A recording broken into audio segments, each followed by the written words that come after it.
నువ్వు తొలి దశ 50,000 ఎకరాలు తీసుకున్నావు. ఆ రైతులకు ఇంతవరకు ఏమి చేయలేదు. దీనికి సంబంధించి అక్కడ ఏది చేయకముందే మళ్ళీ 50,000 ఎకరాలకు వెళ్తున్నావు.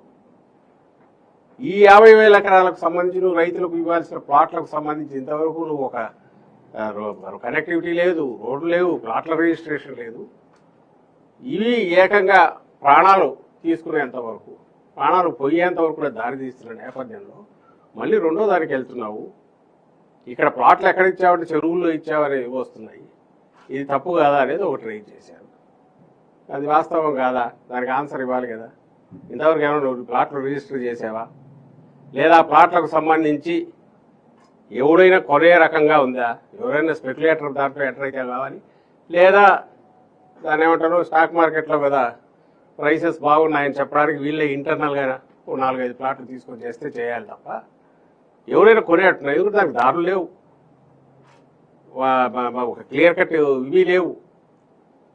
వాటి ప్లాట్లకి వాళ్ళు పోలేరు, మార్కెట్ చేసుకోలేరు, అమ్ముకోలేరు. ఇది రైతులు రోజు గొడవ పెడుతున్నది.